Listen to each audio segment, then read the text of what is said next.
Hi guys, sorry for the glitch that we faced earlier. Let us start with our part 3. First we will continue the remaining part of the medications that were given to the psoriasis patient. Okay, the only part that was left was the targeted therapy. So let us look into that. So you guys remember earlier that I mentioned tumor necrosis factor alpha, interleukin 12, 23 and 17. Okay, so we will see what are the drugs that will particularly work on that one particular pro-cytokine. Okay, so let us see. For tumor necrosis factor alpha, I can give infliximab, I can give etanercept, I can give adalimumab. Okay, for interleukin 12 and 23, I can give ustekinumab. Okay, whereas for interleukin 17, I can give secukinumab. Okay, so these are the drugs that are there. Actually, these questions are mostly NEET PG level, but then also it is good to know. Okay, next let us move on to the next disease, that is our lichen planus. Okay, so in lichen planus, what you really need to know is that it is chronic, it is immune mediated, and it is an inflammatory skin disease. Okay, it is an inflammatory skin disease. Okay, so whereas for psoriasis we saw that it was a T cell mediated disease. Okay, remember that these are the two important points that you need to know. Now if they will ask you what is the trigger for your lichen planus, the trigger for your lichen planus is going to be dental amalgam. What is it going to be? It is going to be dental amalgam. Why dental amalgam? Because it has mercury. Okay, it has mercury. Okay, so this is a trigger for lichen planus. Now guys, see, in clinical features for lichen planus, you have 6 P's that you have to keep in your mind. Okay, first let us look at the color. What is the color? It looks purplish, so it is going to be purple.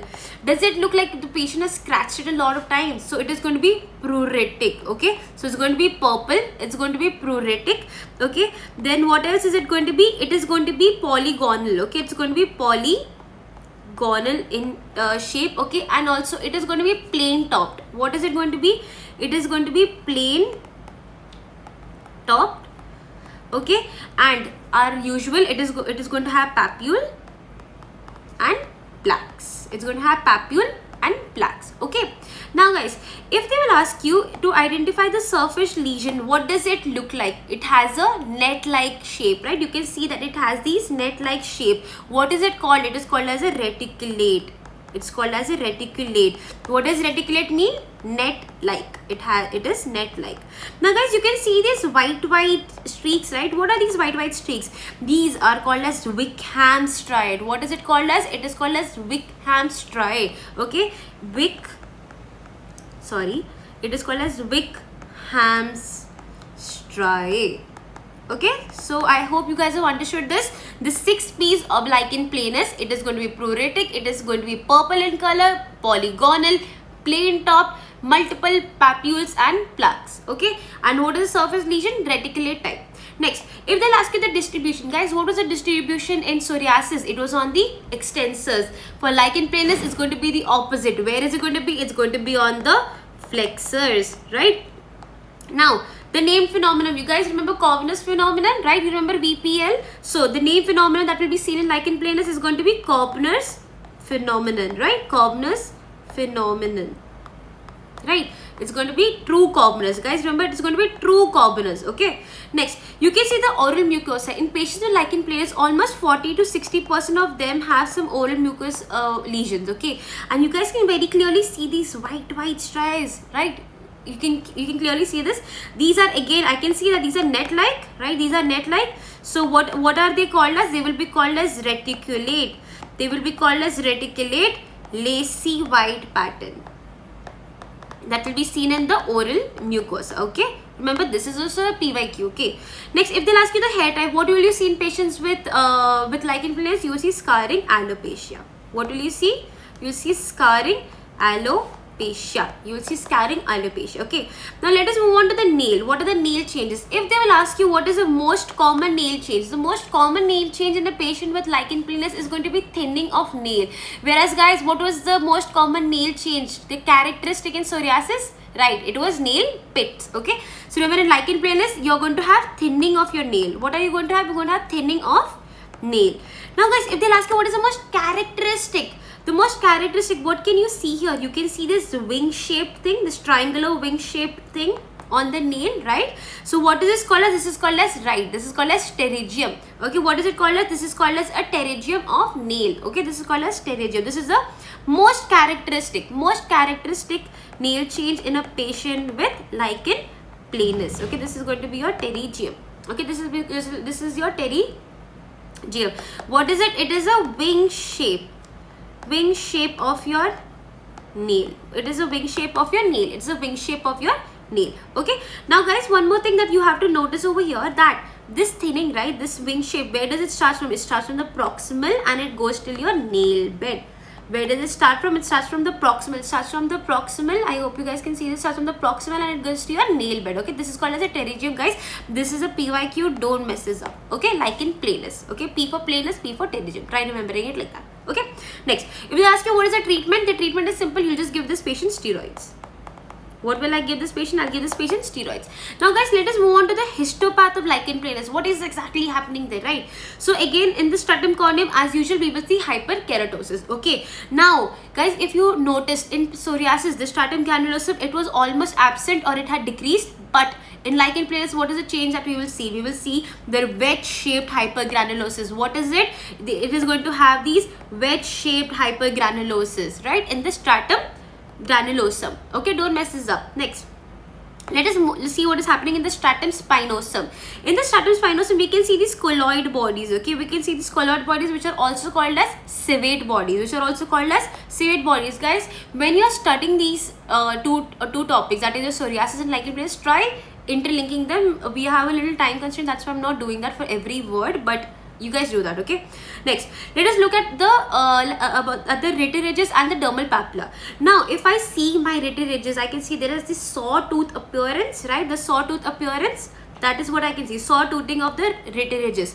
Now if I can see this space, okay, there is this particular space over here, right? Let me just highlight it. This space is called as your Max Joseph space. And what is it? It is a cleft. Where? It is a cleft at your dermo-epidermal junction. Okay. Next, we can see these multiple small lymphocytes, right? We can see these multiple lymphocytes. What are these? These are a band-like lymphocytic infiltrates. Where again? At the dermo-epidermal junction. The last change that you will see are you will see basal degeneration. Okay, so these are the histopath changes that you will see in lichen planus. Next, let's move on. Let's move on to the next disease, that is our pityriasis rosacea. Now if you'll ask me, what does pityriasis mean? Pityriasis means scale. It means scaling. What does it mean? It means scales. Okay, what does rosacea mean? Rosacea, rose, means red color. It means red color. Okay, now this disease is an acute self-limiting eruption. It is acute in nature and it has a self-limiting eruptions. Okay, and if they'll ask you what is the most common trigger, the most common trigger is going to be HHV7. Okay, now let us look at the lesion. So if they'll ask you what is the first lesion that you will see in a patient with pityriasis rosacea, it is going to be Herald patch. What is it called? It is called as Herald, Herald, Herald patch. Okay, or also called as mother's patch. The word herald itself means first. What does herald mean? Herald means first. Okay, so that is the first lesion. Okay, this is a herald patch. Now if they'll ask you the scales, what does the scales look like? The scales look like a collar, like a dog collar, right? So what does it look like? So you can see this collar. So what is it called as? It is called as collarette. Scales. It is called as collarette scales. Easy. Okay, so this is like a collar shape, so it's called as collarette scales. The first patch that I will say in a patient with pityriasis rosacea is going to be a herald patch. Herald itself means first. So if you know what the meaning is, you will be able to answer it, right? So let us move on. Let us see now the distribution. How is the distribution, guys? You can see the distribution over here. Remember I spoke about these Langer lines yesterday, right? Yes, so the distribution is going to be along the Langer lines. The distribution is going to be along the Langer lines. Okay, and this will give me a very characteristic Christmas tree appearance. It will give me a Christmas tree appearance. Let us move into a little ophtha. Okay, tell me, where do you see Christmas tree cataract? Sorry. Okay, where do you see Christmas tree cataract? Okay, you will see it, very good, you will see it in myotonic dystrophy. Okay guys, keep integrating every subject like this so that you will be able to solve it. Okay, meaning you don't get confused here and there, right? Okay, let us move on to the treatment. What is the treatment? Treatment very easy. We will again give topical steroids. We will give antihistamine and phototherapy. Okay, so this is a treatment of patient with pityriasis rosacea. This is all you need to know for pityriasis rosacea. Let us move on now to the next chapter. Now we're going to talk about the cutaneous adverse drug reactions. What are we going to talk about? Cutaneous adverse drug reactions. Let us look at the first one. That is your fixed drug eruption. Now by the name itself, use common sense. Fixed drug eruption. That means every time I give a drug, at that one particular place, again I will have the same lesion. It will always be at the same spot. The spot is not going to change. That is why, what is it called as? It is called as fixed drug eruption. Okay, so let us know about this disease. What type of hypersensitivity it is? Hypersensitivity it is. Very good. It is a type 4 hypersensitivity. Is a type 4 hypersensitivity response. Okay, now what are the drugs that could cause this? NSAIDs, cotrimoxazole and tetracycline. Okay, now if I ask you about the morphology, how does it look like? You can clearly see it. It is a well-defined dusky red plaque. It is a well-defined, you can see it is well-defined. It is dusky red, right? It is dusky red. And why did I use the word plaque? Because it is more than 1 centimeter. It is solid region more than 1 centimeter. Okay, very good. Next, where is the site? Where will I see this again and again? I will see this at my lips, meaning at the patient's lips. Okay, lips, glans penis. Okay, and whereas on the limbs, as you can see over here at the limbs it is seen. Okay, so lips, glans penis and the limbs. This is where you will constantly see these lesions. Okay, now let us look at what is so special about this. Okay, now see, on re-intake of the drug, what happens is, on re-intake of the drug, there will be a recurrence. It recurs at a fixed site. The lesion will occur at a fixed site. That is why it is called as fixed drug eruption. Okay, now what is it, the fate? How does it heal? Guys, it will always heal with a hyperpigmentation. Remember, it will heal with a hyperpigmentation. Okay, so this is all you need to know about fixed drug eruption. It is a type 4 hypersensitivity response. Okay, what are the drugs that cause it? NSAIDs, cotrimoxazole, tetracycline. Okay, remember the patch, remember this image, keep it in your mind. It is a well-defined, you can see the well-defined dusky red plaque. Okay, and what is the fate of it? It will heal with hyperpigmentation.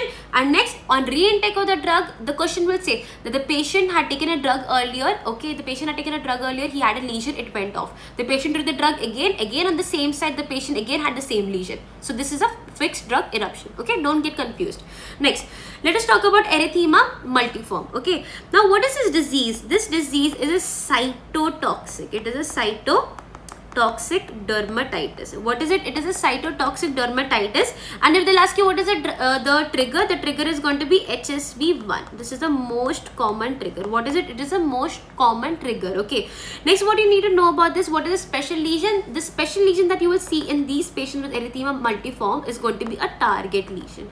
What is it going to be? It is going to be a target lesion. Okay, now let us know a little bit more about what target lesion exactly is. First of all, you need to know that it has 3 zones. It has 3 zones. Okay, and in this 3 zones, what you need to know is, see, the innermost, as we can see over here, right, the innermost is going to be this, meaning the center. Okay, first let us name it. So first we can see this is the center. Okay, this is the intermediate, and these are the peripheries. Okay, this is the periphery. Okay, now in the center, if you will ask me, the center is going to be a dusky purpura. You will see dusky purpura. Okay, this is the center. And if they'll ask you about the intermediate will be edema. Edema means what? It means swelling. Edema means swelling, right? And the periphery will have erythema. What does erythema mean? Again, it means redness. Okay, now let us look an actual example. Let us look at picture. Okay, I hope you guys can see this image clearly, right? So you can see over here, so this is the center, that is dusky red. This is the intermediate, that is edema, right? And you can see this is the periphery. The periphery is erythema, right? The periphery is erythema. Okay, that means redness. Okay, so let us look at one more. So this is your center. Okay, this is your edema, and what is this? This is your periphery. That is your what? This is your erythema. Okay. Next, Let us move on to our next topic, that is your SJS and TEN, that is your Stevens-Johnson syndrome and your toxic epidermal necrolysis. Okay, now guys, what you need to know about this, very important. First of all, it is acute. What is it? It is acute, life-threatening, and it is a severe mucocutaneous reaction. Mucocutaneous reaction. Okay, this is what you need to know. It is a acute, life-threatening, severe mucocutaneous reaction. Okay, now what is the etiology? What causes this? 90% of it is caused because of drugs. And what are the different drugs that could cause this? Let us see. Okay, NSAIDs, anti-epileptics, okay, sulfonamides, allopurinol, which you give for gout patient, right? And antiretroviral therapy, which one? Nevirapine.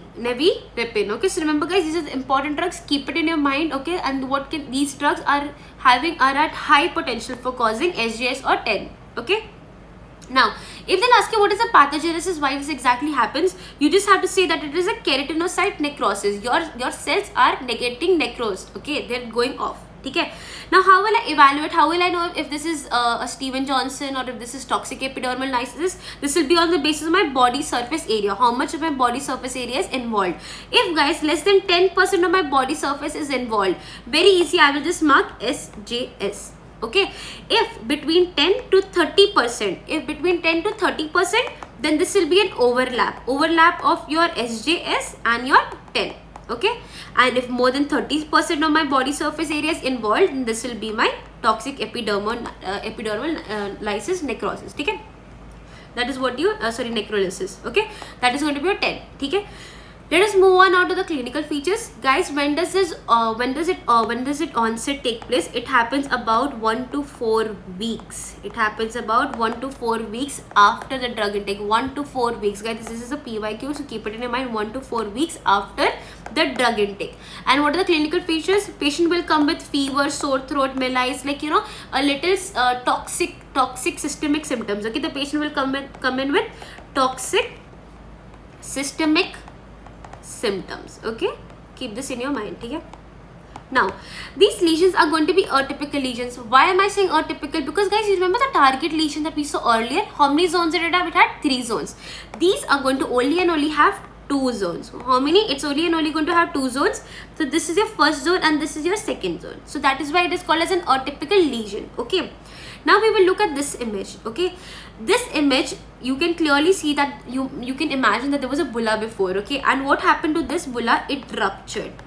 Okay, it ruptured to give me what? It ruptured to give me a sheet-like appearance. It ruptured to give me a sheet-like epidermal peeling. Sheet-like epidermal peeling. Okay, sheet-like epidermal peeling. Okay, so you can see in this image. Fine. Now guys, if they'll ask you what is the clinical sign that I will see, the clinical sign I will see is a pseudo-Nikolsky sign. A pseudo-Nikolsky sign. Okay, this is a clinical feature. We're going to discuss the Nikolsky sign further, but let me just give you a rough idea. If I apply a tangential pressure over the lesion and if it peels, that is applying a tangential pressure over the lesion is basically Nikolsky sign. Okay, and this patient will have what? Pseudo-Nikolsky sign. We're going to learn more about this. Okay, now guys, if they'll ask you the mucosa, what can you see here? You can see all this crusting. This is bleeding and crusting over here. You're right, you can see hemorrhagic crust. What can you see? Hemorrhagic crust. And guys, this should be involved. Okay, this should be involved. And if they'll ask you what is the treatment, what caused it? The drugs caused it, right? So that is the first thing I have to do is stop the drugs. I will have to, my first treatment is going to be stop the offending drug. Okay, stop the offending drug. Okay, next what I can also give is I can give cyclosporin. Okay, and I can also give IVIG. Okay, so these are the treatment for patients with SJS and TEN. Okay, next let us move on to our next chapter, that is going to be our bullous disease. Okay, first let us understand the basic terms. As we did with papulosquamous, we understood what a papule is and what a plaque is. A solid lesion less than 1 centimeter was a papule. A solid lesion more than 1 centimeter was a plaque. Now guys, let us see what is bullous disease. In bullous disease, a fluid-filled lesion which is less than 1 centimeter is called as a vesicle. It is called as a vesicle. But a fluid-filled lesion more than 1 centimeter will be called as a bulla. Understood? Now guys, focal loss of epidermis. If they will ask you what is focal loss of epidermis, this will be called as an erosion. This will be called as an erosion. Understood? Now, let us understand more about the classification of our bullous disease. Right? So now if I start with my bullous disease, okay, so this can be divided into two. One is an immunobullous and one is mechanobullous. Okay, one is immunobullous and mechanobullous. Immunobullous is basically due to your autoimmune. This is due to autoimmune, whereas mechanobullous, the term itself is telling me that it has something to do with trauma. So mechanobullous is trauma induced. It is trauma, mechanical trauma, like for an example, a blister. Okay, it can be a mechanical trauma, mechanobullous, so mechanical trauma, which will basically cause a blister. Okay, so now we will talk about immunobullous. Your immunobullous will be divided into two. One is an intraepidermal and one is a subepidermal. Okay, intraepidermal and subepidermal. In your intraepidermal is going to be superficial, whereas your subepidermal is going to be deep. Okay, your intraepidermal will be superficial, your subepidermal will be deep. Okay, and next when you see within your intraepidermal you will have pemphigus. Now you guys might have seen I've highlighted my pemphigus, the S is in capital. Why? So that you guys don't get confused. Your pemphigus has something to do with your superficial intradermal. So S for pemphigus, S for superficial. Okay, and in your subepidermal, which is deep, right? So D for deep and D for pemphigoid. Okay, so guys don't get confused. If they will ask you what is superficial, that is a pemphigus. What is deep? That will be a pemphigoid. One more disease with D, that is going to be a dermatitis herpetiformis. Again, it is going to be deep, subepidermal. Understood? No confusion here. Okay, pemphigus, superficial, pemphigoid, deep. Okay, now at our mechanobullous, which we earlier just now we studied about, right? It is due to trauma. Okay, this will cause epidermolysis bullosa. Understood? So this is your bullous disease. Okay, it's a classification. So this is like a little overview. Okay, let us move a little deeper. Let us understand the basic of bullous disease. Why is it exactly happening? Okay, now guys, let me just mark over here. So this is my stratum corneum. This is my stratum corneum. Okay, and this is my epidermis. Okay, this is my epidermis, this is my dermis. Okay, and this is my stratum basale. Right? So now guys, over here in my epidermis, I have my keratinocyte. I have my keratinocyte. You remember we mentioned about desmosomes. What is a desmosome? It helps in connection of two keratinocytes. So these connections in between are basically what? My desmosomes. Okay. Now, what happens to in pemphigus? In pemphigus, there will be antibodies against your desmosomes. In a pemphigus group, there will be antibodies against what? Your desmosomes. Whereas guys, we will go in an order, but let me just give you a comparison. In your pemphigoid, there will be antibodies against your hemidesmosomes. Okay, clear this. Pemphigus, there will be antibodies against desmosomes. Pemphigoid, there will be antibodies against your hemidesmosomes. Now let us go in an order. Okay, let us see. So desmosomes are basically present in intraepidermal, intra meaning within, intraepidermal, intercellular meaning between two cells, right? So intraepidermal, intercellular connections between what? Keratinocytes. This is the function of your desmosomes. Okay, now we can see this is your basement membrane, right? Your basement membrane. At your basement membrane zone, you have your hemidesmosomes, okay, which are basically proteins. What this helps? What does your hemidesmosome help in? This will help in connection of your stratum basale to your epidermis, right? Your stratum basale to your epidermis. Okay, and if there are antibodies against your hemidesmosomes, this is basically seen in pemphigoid group. Understood? So this was your basics in your bullous disorders. Okay, let us move on now. Let us understand the basics of acantholysis. What is exactly happening here? What is acantholysis? Acantholysis is basically loss of attachment between keratinocytes. What is acantholysis? Acantholysis is loss of attachment between keratinocytes. Okay, loss of attachment between keratinocytes. Let us look in a little depth. So this is my keratinocyte, Acantholysis means breakdown. So when there is a breakdown, okay, on what? On my target desmosomes, right? When there is a breakdown, when my desmosomes get when my desmosomes are targeted, so their keratinocytes will split, right? They will give me these cells, these individual cells. What are these cells called as? These are called as Zank cells. These are called as Zank cells, also called as acantholytic cells, also called as acantholytic cells. Okay, now see guys, these target desmosomes, okay, what is exactly targeting my desmosomes? Okay, so there are three reasons. It can either be autoimmune, infection, or it could be genetic. Okay, let us see at what are the different, what is the autoimmune, right? Guys, just now remember, we just now studied over here in the basics of your bullous disorders that if your desmosomes are targeted, this is basically because this is seen in a pemphigus group. So guys, what is the autoimmune disease that is related with this? That is going to be our pemphigus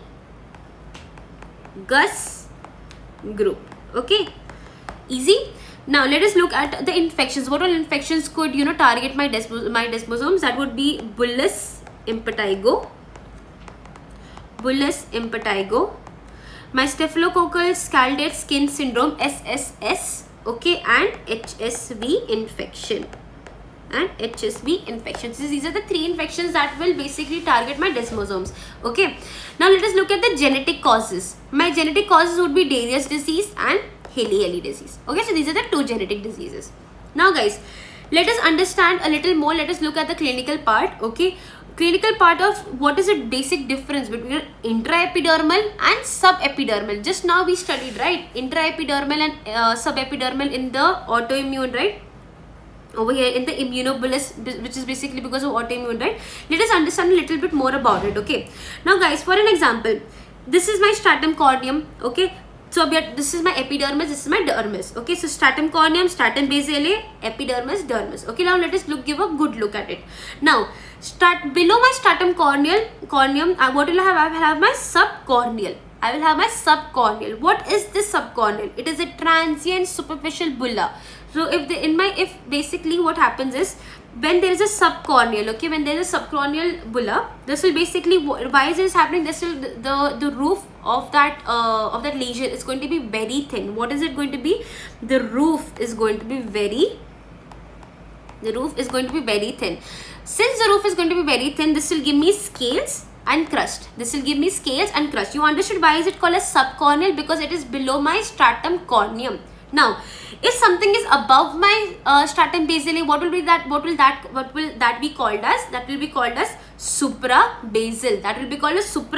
And this suprabasal will give me a flaccid. It will give me a flaccid bulla. What will it give me? It will give me a flaccid bulla. And if you will ask me how is the roof of this lesion going to be? The roof of this lesion is going to be thin. This roof is going to be thin. But as we saw earlier, that subcorneal is going to be very thin because there is no space much now. It's going to be very thin. But suprabasal, the flaccid bulla, it is going to have a thin roof. Okay. Next, if you will ask me, now we're done with our epidermis. Now we have come to dermis. Now below my epidermis, that will be called as subepidermis. This will be called as subepidermis. Okay. My subepidermis is going to give me a tense bulla. What is it going to give me? It is going to give me a tense bulla. That means the roof is going to be very good. It's going to be thicker, right? The roof is going to be thicker. So let us understand this one more time. In clinical scenarios, how will I differentiate between an intraepidermal and a subepidermal bulla will be on the basis of this. Okay. So if anything is below my stratum corneum, that will be called as subcorneal. The subcorneal, it is going to have a transient superficial bulla. The roof is going to be very thin. So this will on clinical science, this will only give me scales and crust. Okay, that is how I will know this is a subcorneal bulla. Next, suprabasal. The roof is going to be thin because there is a distance, right? And what kind of a bulla will this give me? This will give me a flaccid bulla. Okay. Next, subepidermal. This will give me a tense bulla and the roof is going to be thick. The word tense itself is telling me that this will have a thick roof. Understood? Let us move on now. Okay. So now these are the images. Okay, how can we differentiate? Now you can see that this patient has like it, you can see scales and crusting on this patient's face, right? So scales and crusting will tell me what kind of what kind of this is. This is going to be a subcorneal, this is going to be subcorneal, this is going to be a transient bulla, it is going to be a transient bulla. So I can see scales and crusting over here. Now guys, how will I differentiate between a flaccid bulla and a tense bulla? As I mentioned earlier that the flaccid bulla is going to have a thin roof. Now, a flaccid bulla will give me wrinkling. What will it give me? It will give me wrinkling. So you can see that this is a flaccid bulla. This is a flaccid bulla. Okay guys. Now, I can see this very beautiful, matlab ekdam tense, thick. So what is this? This is going to be a tense bulla. Understood guys? So if I see wrinkling present, okay, let me just show you once again. If I see this wrinkling present, okay, and something that's a latkofying, right, it's like hanging. So this is going to be flaccid bulla. Something very tense is going to be a tense bulla. Understood? Very good. Now, let us look at the different clinical signs that we see in bullous disorders, okay. Now, let us go with the guess game. First, we will see what the method is, okay. I mentioned this method earlier, okay. So what is it? If I'm applying a tangential pressure, is applied over the skin. So what is this sign guys? This is called as a Nikolsky sign. What is this called as? This is called a Nikolsky sign. Okay, in Nikolsky sign I will apply a tangential pressure over the skin, that is your Nikolsky sign. And on observation what I will see is, under observation what I'll see is the upper layer of my epidermis will separate out from the lower layer. The upper layer of the epidermis will separate from the lower layer. Okay, so let us write this down. The upper layer of the epidermis separates from the lower layer. Okay, so this is Nikolsky sign. On Nikolsky sign, if I am applying tangential pressure and if the upper layer separates from the lower layer, then that is called as a Nikolsky sign. Okay. Now again, like true Koebner and pseudo Koebner, we have true Nikolsky sign and pseudo Nikolsky sign, right? So let us see. What is the mechanism of action in true Nikolsky sign? There will be acantholysis. This is due to acantholysis. Whereas in pseudo Nikolsky sign, this is due to keratinocyte necrosis. Which guys, where did we see it? In what condition did we see it? Very good. We saw it in toxic epidermal necrolysis in 10. In toxic epidermal necrolysis. So we are done with our pseudo Nikolsky. Now let us see where do we see our true Nikolsky. True Nikolsky guys will be seen in pemphigus foliaceus and pemphigus vulgaris. Also in staphylococcal scalded skin syndrome, SSS. Okay, so you guys understood what Nikolsky sign is. Nikolsky sign is I apply a tangential pressure over the skin, the upper layer separates from the lower layer, that is the observation. True Nikolsky sign and pseudo Nikolsky sign. True Nikolsky sign is due to acantholysis. Pseudo Nikolsky sign is due to the keratinocyte necrosis, which is seen in 10. Okay, very good. Let's move on. Okay. Next is going to be our bulla spread sign. What is it? It is called as a bulla spread sign. It is, the name itself is very self-explanatory. I can understand it by the name itself, spread sign. Okay. So what is the method is I will apply a pressure over the bulla. If I apply applying the pressure on the bulla, what I will see is that the margin of the bulla, this is margin. Okay, this is N. The margin of the bulla extends over to the adjacent skin. This is your bulla sign. Basically, there's a bulla. I apply pressure. The bulla will move this side. It will move to the adjacent skin. For an example, in a flaccid. So this is my flaccid bulla. I can see the wrinkling over here, right? I apply a pressure over here. On applying pressure here, I can see that the bulla will move towards this flaccid bulla will move towards the adjacent skin. Again, in a tense bulla, I can see this is a tense bulla. Again, I'm applying pressure over here. The bulla will move towards the adjacent skin. This is basically bulla sign. Okay, so this is enough for our part 3. See you guys in part 4. Thank you.